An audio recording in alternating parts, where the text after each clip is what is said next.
കേരള നിയമസഭയുടെ ടെലിവിഷൻ സംരംഭമായ സഭാ ടിവിയുടെ പരിപാടികളിൽ ഒന്നാണ് കേരള ഡയലോഗ്. കേരള നിയമസഭ പാസാക്കിയ നിയമങ്ങളും അവയിലൂടെ നാം ആഗ്രഹിക്കുന്ന വികസനത്തിൻ്റെയും പുരോഗതിയുടെയും പ്രതീക്ഷകളുമാണ് ഈ പരിപാടി ചർച്ച ചെയ്യുന്നത്. കേരളം ഇതുവരെ എന്തെല്ലാം നേടി, ഇനി ഏതു ദിശയിൽ സഞ്ചരിക്കണം എന്നീ കാര്യങ്ങൾ ആഴത്തിൽ പരിശോധിക്കുകയാണ് ഈ പരിപാടിയുടെ ലക്ഷ്യം. കേരള ഡയലോഗിൻ്റെ ഈ എപ്പിസോഡിൽ നാം ചർച്ച ചെയ്യുന്നത് നമ്മുടെ വികസന ചരിത്രത്തിൽ തന്നെ നാഴികക്കല്ലായ ഭൂപരിഷ്കരണ നിയമത്തെക്കുറിച്ചാണ്.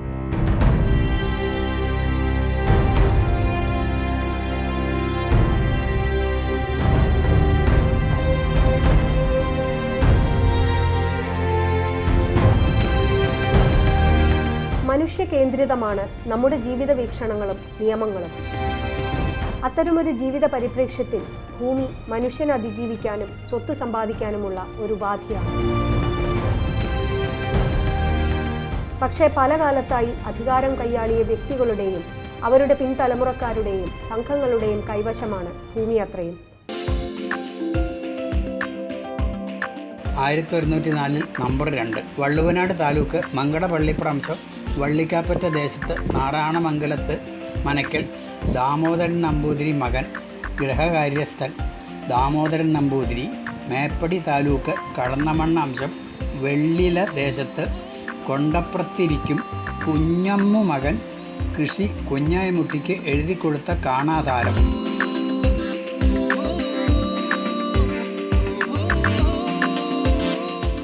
നമ്മുടെ മനവക ജന്മവും മരിച്ച കുഞ്ഞാമു മീനമാസം 28-ാം തീയതി 28 ഉറുപ്പിക കാണമായും പലിശയും നികുതിയും കഴിച്ച് കൊല്ലത്തിൽ 12 പറ നെല്ല് പുറപ്പാടായും 1086 മീനം 19-ാം തീയതി രജിസ്റ്റർ കാണാധാര പ്രകാരം കാണം ചാർത്തിക്കൊടുത്ത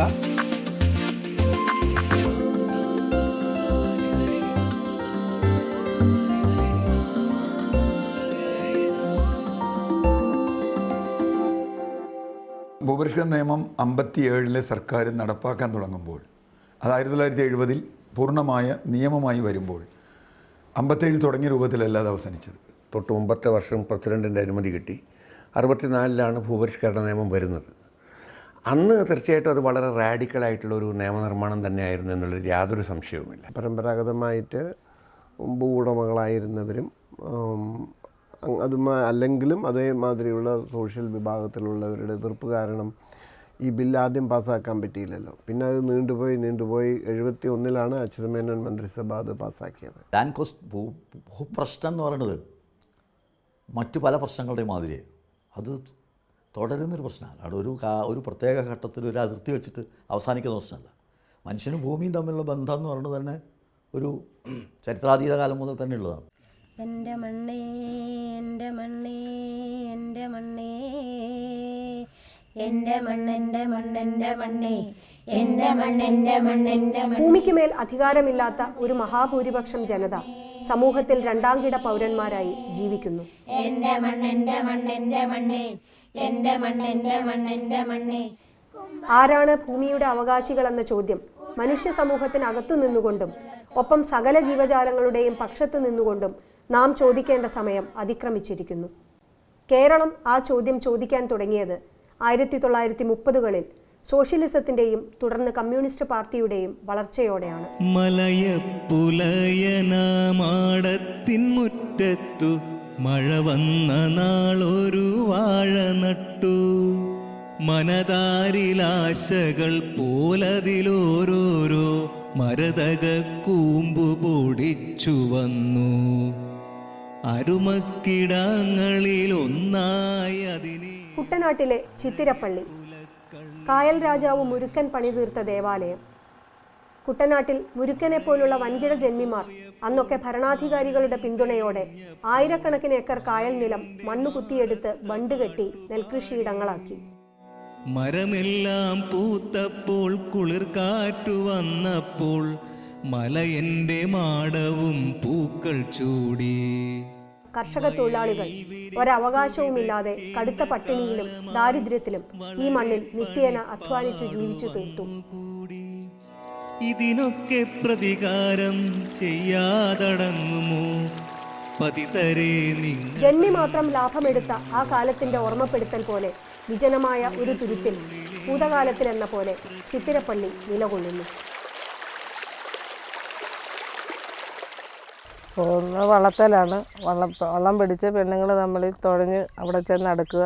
അവിടെ ചിറക്കിറങ്ങി അവിടുത്തെ പാടത്തിറങ്ങി പണി ചെയ്ത് കരയ്ക്ക് കയറുന്ന 4 മണിയാകും കയറുന്ന സമയം.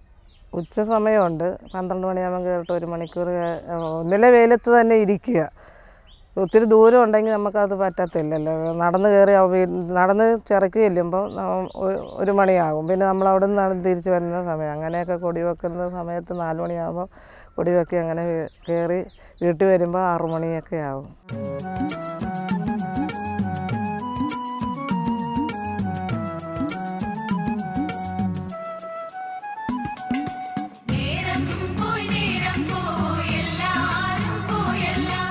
അന്ന് കൂലി എന്ന് പറയാനായിട്ട് 2.5 രൂപ ഏതാണ്ടായിരുന്നു. എനിക്ക് കറക്റ്റ് തോന്നുന്നില്ല, 2.5 രൂപയായിരുന്നു. പക്ഷേ 75 പൈസ ഉണ്ടായിരുന്ന സമയത്തും ഞാൻ പണ്ട് എൻ്റെ വീട്ടിൽ വെച്ച് ഞാറ് കുത്താനായിട്ട് പോയിട്ടുണ്ട്. 75 പൈസയെ കിട്ടത്തുള്ളൂ.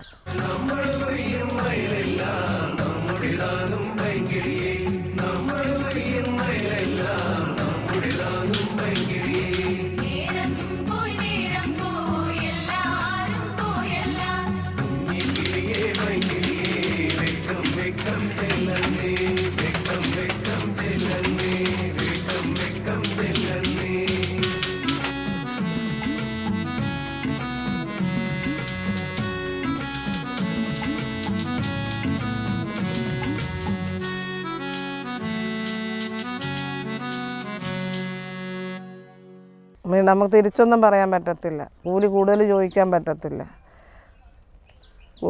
കൂലി കൂടുതൽ ചോദിച്ചെന്നാൽ നാളെ നമുക്ക് അവിടെ പണി കിട്ടത്തില്ല. അവർ വരണ്ടെന്ന് പറഞ്ഞു വിടും. പണ്ടാരവക ജന്മം ഒറ്റി, പണ്ടാരവക കുടിജന്മം, കരമൊഴിവ്, വെറുംപാട്ടം, അട്ടിപ്പേർ, കാരായ്മ, കാണാപ്പാട്ടം തുടങ്ങി അനവധി തരം ഭൂമി ബന്ധങ്ങളാണ് അന്ന് നിലനിന്നത്. ഞാൻ ചെറുപ്പത്തിലൊക്കെ ഈ പാട്ടം അളക്കുന്ന കുറേ ആൾക്കാർ വരും. തലയിൽ ചാക്കുമായിട്ട് അവർ വന്ന് ഇവിടെ നെല്ല് ചൊരിയും. അത് അളന്ന് 1, 2, 3 എന്നിങ്ങനെ ഈണത്തിൽ പാടി അളന്നുകൊണ്ട് 500ഉം 600ഉം പറ പാട്ടം കിട്ടിയിരുന്ന ഒരു കാലഘട്ടം. അന്ന് എങ്ങനെയാണ് ഈ നെല്ലുണ്ടാകുന്നതെന്നോ ഇതാരുണ്ടാക്കണമെന്നോ നമുക്കറിയില്ല. 10 സെൻറ്റ് വളച്ച് കെട്ടാൻ പോയില്ലേ? 10 സെൻറ്റ് വളച്ച് കെട്ടാൻ 10 സെൻറ്റ് വളച്ച പിന്നെ 10 സെൻറ്റ് വളച്ച് കെട്ടിയ ഞങ്ങളുടെ മുദ്രാവാക്യം ഒന്ന് ഞങ്ങൾക്കുള്ളത് ഞങ്ങൾക്ക് തരിക, അതിൽ നിന്ന് പിന്മാറുന്ന പ്രശ്നമില്ല. ഇതൊക്കെ ഞങ്ങളുടെ മുദ്രാവാക്യമായിരുന്നു. അന്നത്തെ ആരോഗ്യസ്ഥിതി അതായിരുന്നു. ചെറുതുരുത്തി ഹൈസ്കൂളിൽ പഠിക്കുന്ന കാലത്താണ് കമ്മ്യൂണിസ്റ്റ് പാർട്ടിയുടെ 56 നവംബറിലെ കേരള സംസ്ഥാന രൂപീകരണത്തിന് ശേഷം നടന്ന തെരഞ്ഞെടുപ്പും ആ തെരഞ്ഞെടുപ്പിൽ ഇടതുപക്ഷ കക്ഷികൾക്കുണ്ടായ, പ്രത്യേകിച്ച് കമ്മ്യൂണിസ്റ്റ് പാർട്ടിക്കുണ്ടായ വിജയവും.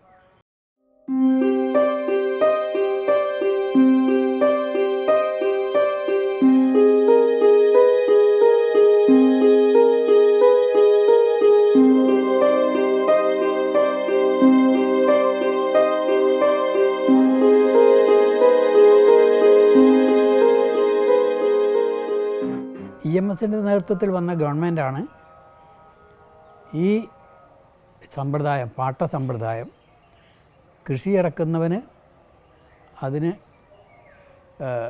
അധ്വാനമില്ലാത്ത ഒരു വർഗത്തിന് ഇതിൻ്റെ അവകാശം ഏൽപ്പിച്ചു കൊടുത്ത ആ സിസ്റ്റം മാറ്റണമെന്നും കൃഷിഭൂമി കൃഷിക്കാരന് കിട്ടണമെന്നും ഉള്ള ആശയം വെച്ചുകൊണ്ട് ഒരു ഭൂപരിഷ്കരണ നിയമം അസംബ്ലിയിൽ അവതരിപ്പിച്ചു. ശക്തമായ എതിർപ്പ്, വളരെ ശക്തമായ എതിർപ്പുണ്ടായിരുന്നെങ്കിലും ഭൂരിപക്ഷത്തിൻ്റെ ബലത്തിൽ ആ നിയമം പാസാക്കി.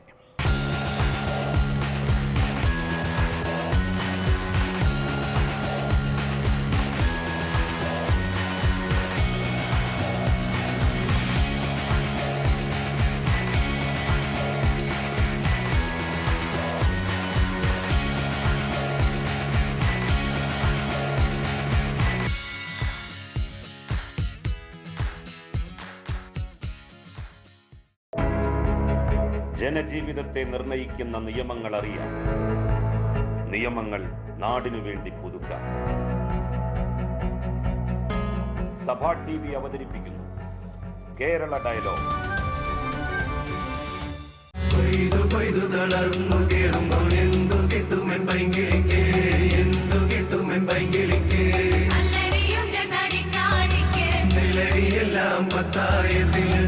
തൊഴിലാളി വർഗ ഐക്യത്തിന് വേണ്ടി പ്രവർത്തിക്കുക ഒക്കെ ഞങ്ങളുടെ മുദ്രാവാക്യമായിരുന്നു. അന്ന് നല്ല ആരോഗ്യമല്ലായിരുന്നു. ചെറുപ്പമാണ്, 20 വയസ്സ്. പട്ടാളക്കാരി ഇവിടുന്ന് ബോട്ടയിലാണോ കൊണ്ടുപോയത്? പട്ടാളക്കാർ ബോട്ടയിലാണോ പിടിച്ചു കൊണ്ടുപോയത്? ബോട്ടിലാണ് കൊണ്ടുപോയത്. 1.5 മണിക്കൂർ എടുത്ത് ഇവിടുന്ന് കൈനേഴി നിന്ന് ആലപ്പുഴ ചെല്ലാൻ. അതുവരെ ഇടിച്ച്. എനിക്കും എൻ്റെ നല്ല ആരോഗ്യം, നല്ല മീശയായിരുന്നു, കൊമ്പം മീശ. പിടിച്ച് പറിച്ച് പിന്നോട്ട് മീശയും വെച്ചിട്ടില്ല.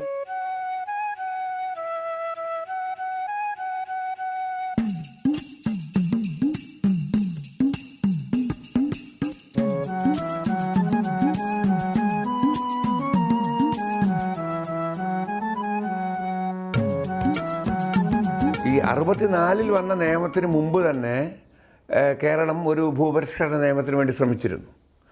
60-61 കാലഘട്ടത്തിൽ അത് സുപ്രീം കോടതിയിൽ ചോദ്യം ചെയ്യപ്പെടുകയുണ്ടായി. കാസർഗോഡ് നിന്നുള്ള ചില വ്യക്തികൾ അതിനെ ചോദ്യം ചെയ്തു. ആ നിയമം സുപ്രീം കോടതി റദ്ദാക്കി. അപ്പോൾ ചുരുക്കി പറഞ്ഞാൽ പറഞ്ഞു വരുന്നത് കോടതിയുടെ ഭാഗത്ത് നിന്നുണ്ടായ അല്ലെങ്കിൽ നീതിന്യായ സംവിധാനത്തിൻ്റെ ഭാഗത്ത് നിന്നുണ്ടായ പ്രതിബന്ധങ്ങളെ കൂടി അതിജീവിച്ചുകൊണ്ടുള്ള ഒരു ലെജിസ്ലേറ്റീവ് ആക്ടിവിസമായിരുന്നു കേരളത്തിലെ ഭൂപരിഷ്കരണ നിയമം എന്നുള്ളതാണ്.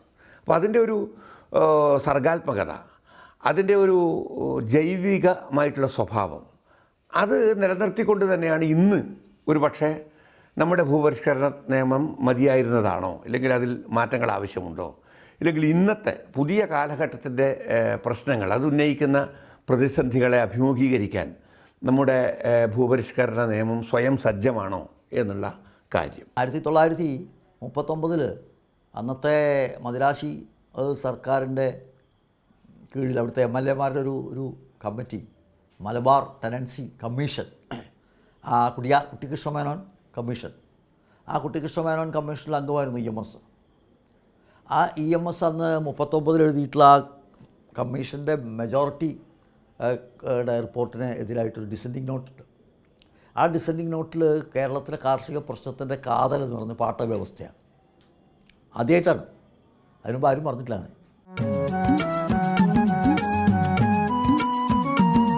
കേവലം കൃഷിക്കാരൻ്റെ ഒരു പെർസ്പെക്റ്റീവിൽ മാത്രമല്ല, മൊത്തം സമൂഹത്തിൻ്റെ വികസനത്തിന് ഇതെങ്ങനെയാണ് റോഡ് ബ്ലോക്ക് ആവുന്നത് എന്ന രീതിയിലാണ് ഇത് കാണുന്നത്. അപ്പോൾ കാർഷിക പരിഷ്കരണം എന്ന് പറയുന്നത്, ഭൂബന്ധങ്ങളിൽ മാറ്റം എന്ന് പറയുന്നത് കേവലം കൃഷിക്കാരൻ്റെ മാത്രം ഒരു പ്രശ്നമല്ല, മൊത്തം സമുദായത്തിൻ്റെ വികാസത്തിൻ്റെ മുന്നുപാധിയാണത് എന്ന രീതിയിൽ അതിനെ വ്യാഖ്യാനിക്കുന്നതായിട്ട് നമുക്ക് കാണാൻ പറ്റും. അപ്പോൾ ആ പാട്ട വ്യവസ്ഥ റദ്ദാക്കുക എന്നുള്ളതായിരുന്നു അന്നത്തെ ഒരു മൗലികമായിട്ടുള്ള ദൗത്യം. ആ മൗലിക ദൗത്യം നിർവഹിക്കാൻ സാധിച്ചു. കർഷകന് കൃഷിഭൂമി എന്നത് സ്വാതന്ത്ര്യ സമരകാലത്തെ കോൺഗ്രസിൻ്റെ മുദ്രാവാക്യമാണെന്ന് EMS പറഞ്ഞിട്ടുണ്ട്. അത് ഞങ്ങളുടെ മുദ്രാവാക്യമല്ല, കോൺഗ്രസിൻ്റെ മുദ്രാവാക്യമാണ്. ആ മുദ്രാവാക്യമാണ് ഞങ്ങൾ നടപ്പാക്കണേ എന്ന് പറഞ്ഞിട്ടുണ്ട്. ഞങ്ങൾ കമ്മ്യൂണിസ്റ്റ് അജണ്ടയല്ല നടപ്പാക്കുന്നത്. അതിന് കാരണമുണ്ട്, ഒരു ജനാധിപത്യവൽക്കരണം സമൂഹത്തിൽ. ആ ഒരു സംഗതിയിലേക്ക് വന്നപ്പോൾ അത് എത്രത്തോളം നടന്നുവെന്ന് ഇന്ന് പരിശോധിക്കേണ്ടതുണ്ട്. ഒരുപക്ഷെ അന്ന് കാണാൻ കഴിയാതിരുന്ന കാര്യങ്ങൾ പലതും ഇന്ന് നമുക്ക് പല ആംഗിളിൽ നിന്ന് കാണാൻ പറ്റും. 57 ഗവൺമെൻറ് നിയമനിർമ്മാണം നടത്തി അതിൻ്റെ ഒരു പൂർണ്ണ അളവിലെത്തുന്നതിന് മുമ്പ് തന്നെ വിമോചന സമരം അതിൻ്റെ പേരിൽ ഗവൺമെൻറ്റിനെ പിരിച്ചുവിട്ടു. യഥാർത്ഥത്തിൽ ഭൂപരിഷ്കരണ നിയമത്തിന് ഒരു വ്യതിയാനം സംഭവിച്ച അവിടെയാണ്. 59 ഈ നിയമം പാസ്സാക്കിയെങ്കിലും പ്രസിഡൻറ്റിൻ്റെ അംഗീകാരം കിട്ടി നിയമമായില്ല. അപ്പോൾ നിയമത്തിൻ്റെ ഒരു യഥാർത്ഥ പിക്ചർ ജനങ്ങളുടെ ഇടയ്ക്ക്, പ്രത്യേകിച്ച് നിയമം കൊണ്ട് ഭൂമിയുടെ ഉടമാവകാശം നഷ്ടപ്പെടുന്ന ആൾക്ക് നല്ല ബോധ്യമായി. അവരെല്ലാം കൂടിയാണ് വിമോചന സമരം ശക്തിപ്പെടുത്തിയെന്ന് പറഞ്ഞു. അത് കഴിഞ്ഞ് വന്ന ഗവൺമെൻറ്റിൻ്റെ കാലത്ത് 61 മുതൽ 64 വരെയുള്ള പീരീഡിൽ മിച്ചഭൂമിയായി കണ്ടെത്തേണ്ട ഭൂമിയുടെ എല്ലാം തരത്തിലുള്ള ക്രയവിക്രയം നടക്കാനൊരു ഇടവേള കിട്ടി. അവിടെയാണ് യഥാർത്ഥത്തിൽ നമ്മുടെ ഭൂപരിഷ്കരണ നിയമത്തിന് ഒരു പാളം തെറ്റിയത്.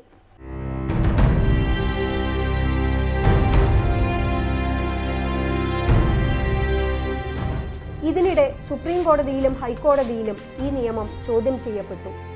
സ്വകാര്യ ഭൂമി കൈവശം വയ്ക്കാനുള്ള ഭരണഘടനാ വ്യവസ്ഥയ്ക്കെതിരാണ് ഈ നിയമമെന്ന് പറഞ്ഞ് കോടതികൾ മലബാർ ഉൾപ്പെടെ പല മേഖലകൾക്കും ഈ നിയമം ബാധകമല്ലാതാക്കി.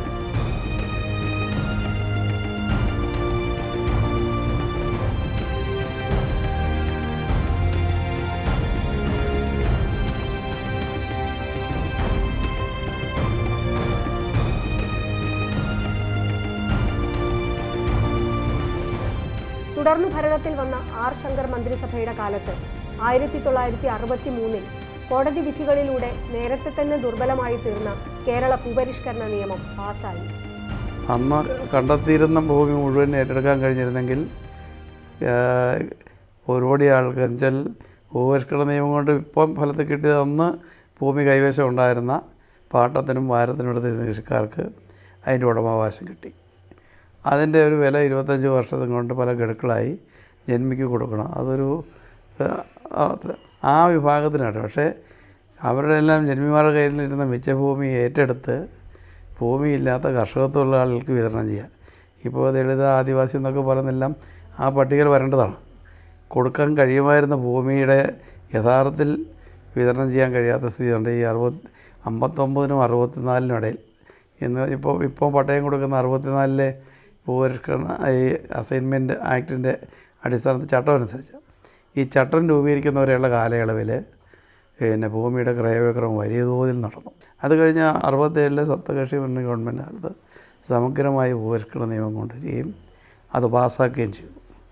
പക്ഷേ പാസ്സാക്കി അധികം താമസിക്കാതെ ആ ഗവൺമെൻറ് താഴെ പോയി. ആകെ നടന്നതന്ന് ഈ ജന്മിമാരുടെ എല്ലാം കുടികിടപ്പുകാരായിരുന്ന ആൾക്ക് 10 സെൻറ്റ് ഭൂമി വീതം അത് കൊടുക്കാൻ നിയമത്തിലുണ്ടെങ്കിലും അത് വളച്ച് കെട്ടി കൈവശപ്പെടുത്തുന്ന ഒരു സമരത്തിലേക്ക് പോയി. വളച്ച് കെട്ടിക്കൊണ്ട് മാത്രം നിയമം ഉണ്ടായതുകൊണ്ടാണ്. അങ്ങനെ കുടികിടപ്പ് കുട്ടനാട്ടിലും അതുപോലുള്ള മേഖലകളിലെല്ലാം 10 സെൻറ്റിന് ഉടമസ്ഥാവകാശം കിട്ടി. 10 സെൻറ്റ് കൊണ്ട് കൃഷി നടക്കുന്നില്ലല്ലോ. അപ്പോൾ അവർക്ക് കുടികിടപ്പുകാരന് ഒരവകാശം കിട്ടിയതിനപ്പുറത്തേക്ക് അത് പിന്നെയും പോയില്ല. പിന്നീട് അന്ന് 70-71 കാലത്താണ് മിച്ചഭൂമി കണ്ടെത്തി അത് ഏറ്റെടുക്കാനുള്ള നടപടിക്രമങ്ങൾ കുറേ അതിനകത്ത് മുന്നോട്ട് പോകാൻ കഴിഞ്ഞു. പക്ഷേ ആ നിയമങ്ങളെല്ലാം ഈ ലാൻഡ് ട്രിബ്യൂണലും അതുപോലെ താലൂക്ക് തലത്തിലുണ്ടായിരുന്ന ലാൻഡ് ബോർഡ് അതിന് മുകളിൽ സെൻട്രലായിട്ട് ലാൻഡ് ബോർഡ് തീരുമാനിച്ചാലും അതിൻ്റെ മേലെ അപ്പീൽ പോകും. അങ്ങനെ നിയമക്കുരുക്കിൽ ഈ നടപടികൾ നീണ്ടുപോയി.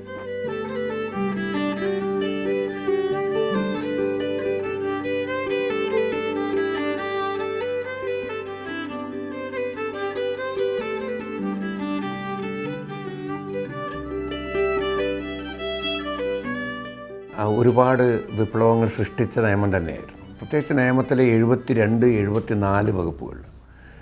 72-ാം വകുപ്പും 74-ാം വകുപ്പും എന്തുകൊണ്ട് റാഡിക്കലാണെന്ന് ചോദിച്ചു കഴിഞ്ഞാൽ അതോടുകൂടിയിട്ടാണ് ഈ 2 വകുപ്പുകളുടെ അടിസ്ഥാനത്തിൽ 2 കാര്യങ്ങൾ നടന്നു. ഒന്ന്, ജന്മി കുടിയാൻ ബന്ധം ഇല്ലാതായി.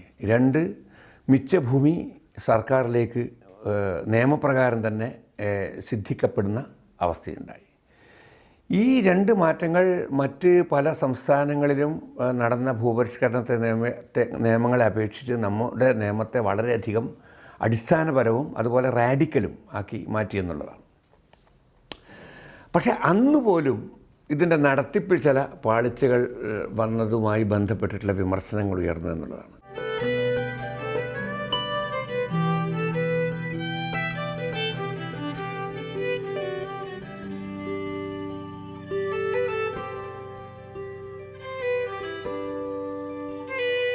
തൊള്ളായിരത്തി കേരളീയൻ കമ്മ്യൂണിസ്റ്റ് നേതാവായിട്ടുള്ള കേരളീയൻ തന്നെ കൃഷിക്കാരൻ എന്ന തൻ്റെ പ്രസിദ്ധീകരണത്തിൽ ഈ ഭൂപരിഷ്കരണ നിയമത്തിൻ്റെ നടത്തിപ്പ്, അതായത് പലപ്പോഴും ഭൂപരിഷ്കരണ നിയമത്തിൻ്റെ സാന്നിധ്യത്തിന് ശേഷം പോലും കുടിയാന്മാർ ഇറക്കിവിട്ട സാഹചര്യമുണ്ടായിരുന്നു. അല്ലെങ്കിൽ വേണ്ടത്ര രീതിയിൽ നിയമം നടപ്പിലാക്കപ്പെട്ടില്ല, പട്ടയം ആളുകൾക്ക് ലഭിച്ചിരുന്നില്ല, കൃഷിക്കാർക്ക് ലഭിച്ചിരുന്നില്ല തുടങ്ങിയ വിമർശനങ്ങൾ അന്ന് കമ്മ്യൂണിസ്റ്റ് നേതാവായിട്ടുള്ള KA കേരളീയൻ പോലും ഉയർത്തിയിരുന്നു. അത് ആ പ്രസ്ഥാനത്തിനകത്തെ അല്ലെങ്കിൽ നമ്മുടെ അധികാര കേന്ദ്രങ്ങൾക്കകത്തെ ജനാധിപത്യത്തെ കൂടിയാണ് കാണിക്കുന്നത്.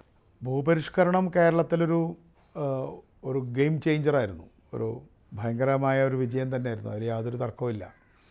അത് പൂർണ്ണമായിട്ടില്ല എന്നുള്ളത് മാത്രമേ ഞാൻ യോജിക്കുന്നത്. അല്ലാതെ അത് വിജയമായിരുന്നില്ല എന്ന് വിചാരിക്കുന്നില്ല. കാരണം 80% ഭൂമിയും 10-20% ആളുകളുടെ കയ്യിൽ നിന്ന് ഉണ്ടായിരുന്ന സാഹചര്യത്തിൽ നിന്ന് അത് ഇന്നിപ്പോൾ ഒരു 60% ആളുകളിലേക്ക് പോയിട്ടുണ്ടാവണം. കൃത്യമായ സ്റ്റാറ്റിസ്റ്റിക്സ് എൻ്റെ കയ്യിലില്ല, ആരുടെയിലും ഉണ്ടെന്ന് ഞാൻ വിചാരിക്കുന്നില്ല. പക്ഷെ നമുക്ക് കാണാൻ കഴിയുന്നത് അതിനകത്തൊരു കാസ്റ്റ് ഉണ്ടായിരുന്നു. എല്ലാം നമ്മുടെ ക്ലാസ്സുകളും കാസ്റ്റുകളാണ്. നമ്മുടെ മിഡിൽ കാസ്റ്റുകളുടെ ഭൂപരിഷ്കരണ ലക്ഷ്യങ്ങൾ ഏറെക്കുറെ നിറവേറി. മിഡിൽ കാസ്റ്റുകളുടെ അപ്പർ കാസ്റ്റിൽ നിന്നാണ് ഭൂമി എടുത്തത്. അതുതന്നെയാണ് അപ്പർ ക്ലാസ്സും. അപ്പോൾ നമ്പൂതിരിമാർ, അതുപോലെ തന്നെ അമ്പലവാസികൾ, ഈ വലിയ നായർ കുടുംബങ്ങൾ, അപ്പോൾ അവരിൽ നിന്ന് ഭൂമി എടുത്തു. കൊടുത്തത് മിഡിൽ കാസ്റ്റിനാണ്. അപ്പർ കാസ്റ്റിൽ നിന്ന് എടുത്ത് മിഡിൽ കാസ്റ്റിനാണ് കൊടുത്തത്. ഒരർത്ഥത്തിൽ പറഞ്ഞാൽ അതൊരു യൂറോ സെൻട്രിക് ആണെന്ന് വേണമെന്ന് പറയുന്നത് പുതിയ ഭാഷയിൽ പറഞ്ഞാൽ. അതായത് കാർഷിക വ്യവസ്ഥ അതിനേക്കാൾ വികസിച്ച ഒരു ഇൻഡസ്ട്രിയൽ, ഒരു വ്യവസായ സമൂഹം. അപ്പോൾ കാർഷിക സമൂഹത്തിൻ്റെ വളർച്ച എന്ന് പറഞ്ഞാൽ വ്യവസായ സമൂഹം ആവുക എന്നുള്ള. അങ്ങനെയാണെങ്കിൽ ആ നിലയ്ക്ക് പരിശോധിക്കുകയാണെങ്കിൽ കാർഷിക പരിഷ്കരണം പരാജയപ്പെട്ടു എന്ന് പറഞ്ഞു. കാരണം വ്യവസായ സമൂഹമില്ല. പക്ഷേ എൻ്റെ ഒരു നിരീക്ഷണം എന്താ വെച്ചാൽ കേരളത്തിൽ സംഭവിച്ചതെന്ന് വെച്ചാൽ കാർഷിക പരിഷ്കരണം വന്നു, തുടർന്നുണ്ടാവുന്ന വ്യാവസായിക വളർച്ചയുണ്ടായില്ല. പക്ഷേ അതിനപ്പുറത്ത് ഒരു പോസ്റ്റ് ഇൻഡസ്ട്രിയൽ, ഒരു വ്യവസായാനന്തര സമൂഹത്തിൻ്റെ ലക്ഷണങ്ങളുള്ളൊരു സമൂഹമാണ് ഇന്ന് കേരളം. അപ്പോൾ നമ്മളതിനെ ബൈപ്പാസ് ചെയ്തു എന്ന് വേണമെന്ന് പറയാം. ഇങ്ങനെ പോകണം നിർബന്ധമൊന്നുമില്ല. ഈ ഒരു സ്റ്റേജ് കഴിഞ്ഞാൽ അടുത്ത സ്റ്റേജ് അങ്ങനെയൊന്നുമില്ല. മനുഷ്യ ചരിത്രത്തിൽ അങ്ങനെ ഘട്ടം ഘട്ടമായിട്ട് തിരിക്കാനൊന്നും പറ്റില്ല. അപ്പോൾ ഒരുപക്ഷേ നമ്മൾ അതിനെപ്പറ്റി വേവലാതിപ്പെടേണ്ടതില്ല എന്ന് എനിക്ക് തോന്നുന്നു. കാരണം ഇപ്പോൾ ലോകം തന്നെ മാറിപ്പോയില്ലേ. അപ്പോൾ അതുകൊണ്ട് നമ്മൾ വാസ്തവത്തിൽ മലയാളികൾ എന്തുകൊണ്ടാണെന്ന് ശരിയില്ല, നമ്മൾ വേറൊരു ബൈപ്പാസിലൂടെ പോയി.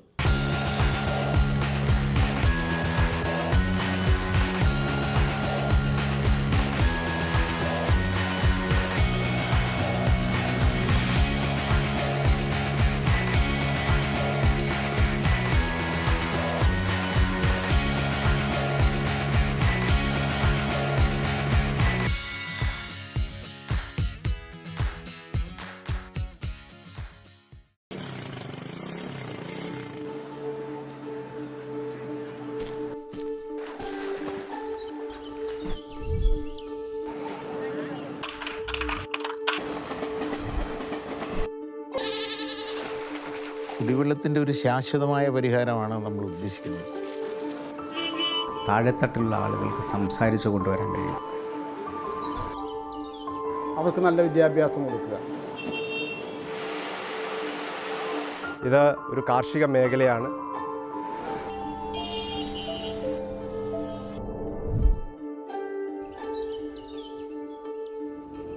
ൂറ്റി നിയോജക മണ്ഡലങ്ങളിലൂടെയുള്ള സഞ്ചാരത്തിൻ്റെ നാട്ടുവഴി. ജനജീവിതത്തെ നിർണയിക്കുന്ന നിയമങ്ങൾ അറിയാം. നിയമങ്ങൾ നാടിനു വേണ്ടി പുതുക്കാം. സഭാ TV അവതരിപ്പിക്കുന്നു കേരള ഡയലോഗ്. 3 കാര്യങ്ങൾ ഒരുമിച്ച് നടന്നു ഏർലി 70s. ഒന്ന് ഭൂപരിഷ്കരണം, അതാണ് അതിൻ്റെ മദർ റീസൺ, അല്ലെങ്കിൽ എന്താ പറയുക, ഏറ്റവും പ്രധാനപ്പെട്ട കാരണം അതാണ്. എൻ്റെ ഒരു ഫണ്ടമെൻ്റൽ റീസൺ അതാണ്. അതേ സമയത്ത് തന്നെയാണ് ജനന നിയന്ത്രണം എന്നുള്ള ഒരു ക്യാമ്പയിൻ. അത് നമ്മളല്ല ചെയ്തത്, അത് കേന്ദ്ര ഗവൺമെൻറ്റാണ് ചെയ്തത്. അപ്പോൾ അന്ന് കേരളത്തിൻ്റെ ജനനനിരക്ക് ഇന്ത്യയുടെ ജനനനിരക്കിനേക്കാൾ കൂടുതലായിരുന്നു. നമുക്ക് 27, അവർക്ക് 24 ഡെക്കേഡനൽ ഗ്രോത്ത് റേറ്റ്. അത് 1000 പേർക്ക് 10 വർഷം കൊണ്ട് 27 വെച്ച ആൾക്കാർ കൂടിയിരുന്നു കേരളത്തിൽ. ഇന്ത്യയിൽ 24 വെച്ച് കൂടിയിരുന്നുള്ളൂ. ഇപ്പോൾ അത് 4 നമുക്ക്. ഇനിയിപ്പോൾ 21 ആയല്ലോ. 2 ഒക്കെ ചിലപ്പോൾ 2 ജില്ലയിൽ നെഗറ്റീവായി, ഇടുക്കിയിലും പത്തനംതിട്ടയിലും. ഇന്ത്യ എപ്പോഴും 17 അത് കേരള ഗവൺമെൻറ് ചെയ്തതല്ല. പക്ഷേ ഭൂപരിഷ്കരണം കേരള ഗവൺമെൻറ്റിൻ്റെ മാത്രം സംഭാവനയാണ്. മറ്റൊന്ന്, ഇതേ കാലത്ത് നടന്ന മറ്റൊരു സംഭവമാണ് മൈഗ്രേഷൻ. അത് ഇൻ്റർനാഷണലാണ്. അപ്പോൾ ഒന്ന് ലോക്കലാണ്, മറ്റൊന്ന് നാഷണലാണ്, മറ്റൊന്ന് ഗ്ലോബലാണ്. അപ്പോൾ ഈ ലോക്കലും നാഷണലും ഗ്ലോബലുമായിട്ടുള്ള 3 പ്രതിഭാസങ്ങൾ ഒരുമിച്ച് സംഭവിച്ചു. ഇതൊക്കെ ഒരു 15 വർഷം വിട്ടിട്ടാണ് സംഭവിച്ചിരുന്നെങ്കിൽ ഇത്രയും മാറ്റം കേരളത്തിൽ ഉണ്ടാവില്ല.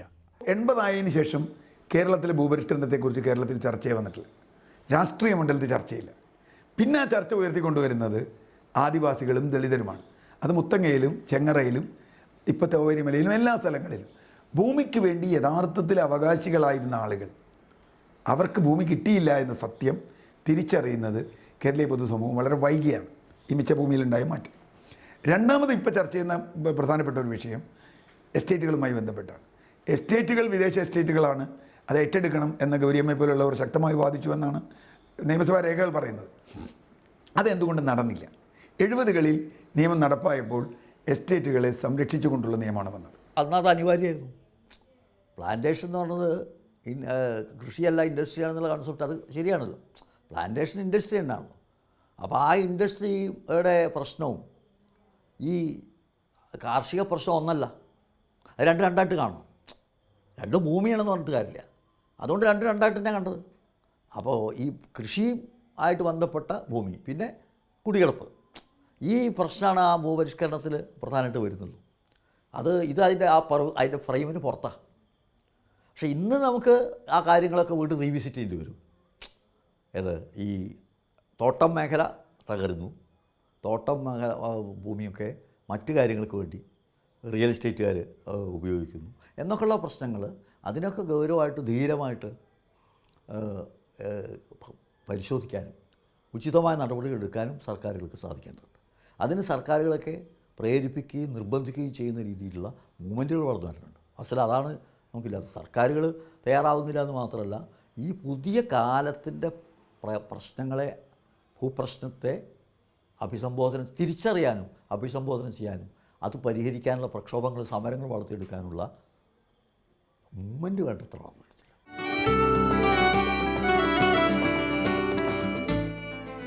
വീട് വയ്ക്കാൻ ആവശ്യമായ 10 സെന്റ് കർഷക തൊഴിലാളിക്ക് ലഭിച്ചുവെങ്കിലും കൃഷിഭൂമി കർഷക തൊഴിലാളിയുടെ കൈകളിൽ എത്തിയില്ല എന്നതാണ് ഭൂപരിഷ്കരണ നിയമത്തിൽ സംഭവിച്ച ഒരു കുറവ്. കൃഷി ചെയ്യാൻ അറിയുന്നവരുടെ കയ്യിൽ കൃഷിഭൂമി എത്തിയില്ല എന്നത് തന്നെ ആയിരിക്കാം ഒരുപക്ഷെ പിൽക്കാലത്ത് കേരളത്തിന്റെ കാർഷിക തകർച്ചയ്ക്കു പിന്നിലെ ഒരു ഘടകം. ഇത് തിരിച്ചറിഞ്ഞ കമ്മ്യൂണിസ്റ്റ് പാർട്ടി 1972-ലും 79-ലും ഭൂമി പിടിച്ചെടുക്കൽ സമരങ്ങൾ ആരംഭിക്കുന്നതായി ചരിത്രത്തിൽ കാണാം. എന്നാൽ ഈ സമരങ്ങൾക്കൊന്നും വ്യാപ്തിയോ തുടർച്ചയോ ഉണ്ടായില്ല. കേരള ഭൂപരിഷ്കരണ നിയമത്തെക്കുറിച്ചുള്ള ഈ ചർച്ച തുടരാം കേരള ഡയലോഗിൻ്റെ അടുത്ത എപ്പിസോഡിൽ.